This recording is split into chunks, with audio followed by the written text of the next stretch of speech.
Hi. I don't really know how to do the whole intro thing, so let's just... I've been living in my SUV for 2.5 months now. I've gotten a lot of questions about everything to do with that. Wait, first of all, thank you to everyone who has been so nice to me and so receiving of inspiration, and I don't know, the exchange of love has been really nice. There have been some mean people, but the exchange of love has been really nice. I've split this video up into why, how, and just miscellaneous questions people have asked. So let's start with the why. Basically, to sum it up in a short version for you, I'm living in my car because I was tired of paying money to an apartment that didn't care about me, spending all of my money on something that just didn't matter. I had thought about living in a van plenty of times, but I didn't have a van and I was broke as hell. At one point I was working like 4 jobs just to pay for my apartment. So January of this year, I bought a plane ticket to Thailand for 3 months. That's when everything got really real, because from that point on it was, I have to live in my car. There was no way I could stay for Thailand and live in an apartment. All of the money that would be going towards an apartment is instead going into my savings account for Thailand. I'm a full-time student, so I couldn't work all the time. I couldn't work a full-time job, so I had to work multiple part-time jobs. It was really stressful. I had no time for myself. I had no time for friends. I had no time for anything. And my solution was this. I thought it would be really freeing, and it is, 100%. So my reason for it was because I wanted to be free, because I'm saving for Thailand, and because I didn't want to give my money to something I didn't care about any longer. A question that has been asked a lot is, where do I park?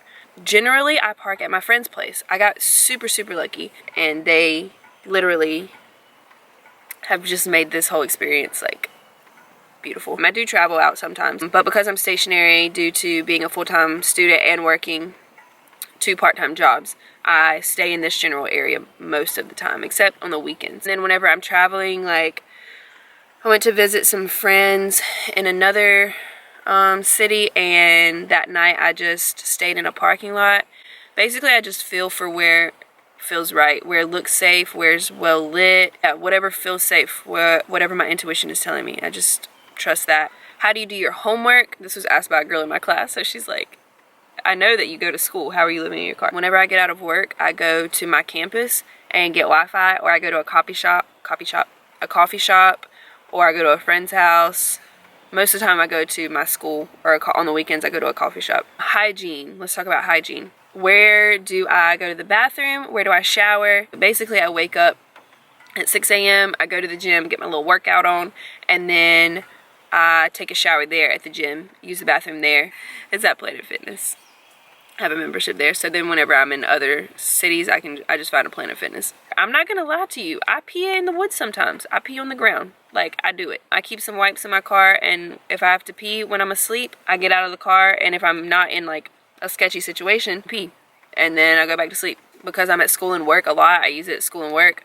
I brush my teeth and wash my face at school or at a friend's place. I carry a little pack of wipes too if my armpits are stinking. If I had to skip a shower, just... I don't care if you judge me for that.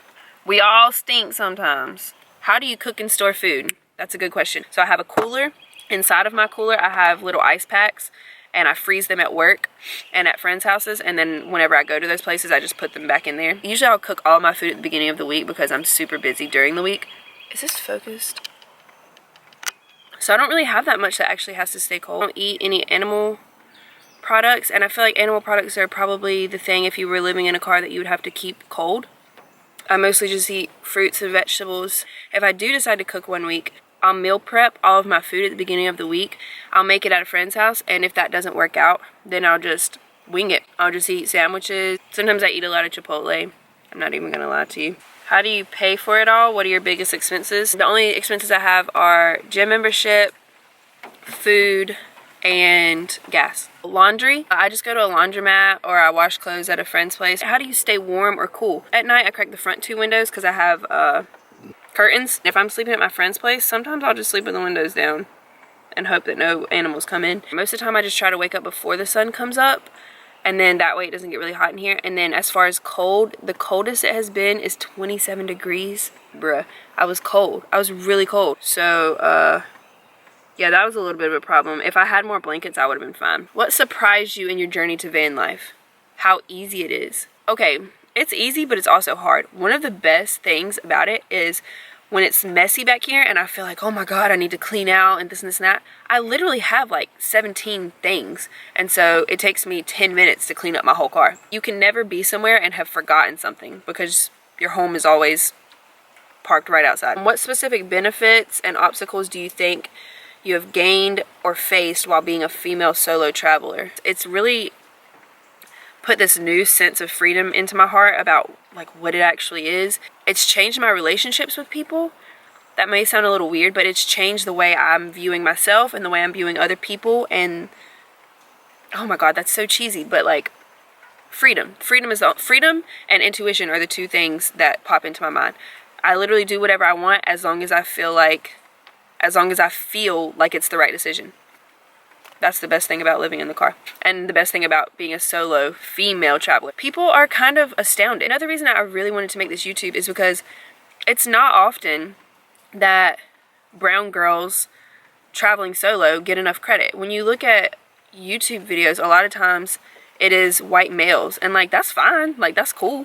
But there are young brown girls doing it. And so I just wanted to create a space for us. Here we are. We're still doing it. Okay. What have you deemed necessity on your journey? Clothes. I have way more clothes than I need. But also where I live, sometimes it's hot, sometimes it's cold. It doesn't really know what it's doing right now. Like, what is spring? Yeah, that's kind of a hard question. I feel like a lot of these questions are going to be answered by me saying, I just do what feels right. And like, I'm sorry, but that is true. How have you adjusted to the potential discomforts of living in a cramped, confined area? It hasn't happened. I love it. Like, imagine sleeping in a fort every night. You know, when you were a kid and you would build a fort, you know how good it feels to be like enclosed and like you're swaddled in the womb. Not really, but it just feels good. It feels good to sleep in here. It feels good to have the curtains closed, wake up with the birds chirping, in nature. It feels good. What do you do on the daily? I go to school, I go to work, I hang out with my friends. Anything you had a hard time letting go of? My dog. Yeah. Her name's Karma. She's my love. Yeah, I have a really sweet friend. Shout out to Cheyenne. She took her in while I'm traveling, while I'm traveling in my van or in my SUV, and while I'm traveling in Southeast Asia. Hardest part about van life, I guess just the adjustment of always living in a house or an apartment and then now not. So just having to learn like, okay, I need to find somewhere to park at night. I need to find somewhere to shower. I need to find somewhere to cook food. Adjusting to the new way of life, but it's not actually hard. I hope that makes sense. Do you feel like a badass female? Yeah. Have you run into any legal trouble?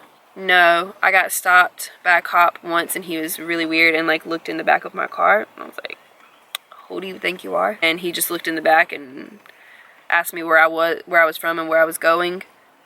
And that was it. What do you miss from living in a house? Sometimes I do miss like cooking, having a kitchen, having a bathroom to take bubble baths in. Do I get afraid? Nope. If you would have known me a few years ago, I'm a scaredy cat. Like, I was afraid of everything and everyone. And I'd never been outside of the country until I was 19. I just have had to overcome it in order to do what I'm trying to do. What are you looking to get out of your journey? I tried not to let myself have any expectations because I just want it to happen as it happens. I'm not expecting to get anything out of it except to just become a better version of myself. What do you feel gave you this can-do attitude, and how do you overcome your fears and doubts? I just was unhappy for a really long time, pretty much my whole childhood and my teenage years. I just decided either I'm gonna stay unhappy and end up like other unhappy people and be destructive, or I'm gonna do what I want to do, which is travel, spread love, and experience life to the fullest. Basically stop letting anybody tell me what I can and can't do. I've mentioned this sort of lifestyle to people and they would give me crazy looks and say that's reckless. Okay, you just have to not care. Like, if you want to do it, you just have to not care. Because there were so many times I was like, no, I'm not going to do this because my job is going to fire me. Or people are going to think I'm crazy. Or people are going to think I'm a dirty hippie. I just don't care. A lot of people ask about my reusable utensils. They're from the brand To Go Wear. They come in this cute little packet. Here they're made out of bamboo. And I haven't used any plastic since, so that's good. A lot of people have asked about these. The things I used to hang up my curtain. They look like this. They're called D-rings, and you can get them at a hardware store. You can probably get them at Walmart, but I got them at a hardware store in the section for picture hanging. Where do you get the Reflectix? You get it at the hardware store. Look in the insulation section. It's in a roll, and you just cut it to fit your windows. I think I've answered about everything. I'll be posting more. If you haven't subscribed, feel free to do that if you want to. If you don't want to, that's fine too. I leave out of here in 17 days, and I'm gonna film what I pack, all of that fun stuff, and then I'll start vlogging for Thailand. So stay tuned in the next few weeks for me landing down in Bangkok. Thank you, everyone, and yeah, love and light. I'll see you in my next video. Where do you take a shower in doo-doo? In all caps. That's funny. That would suck. Okay, then don't do it then.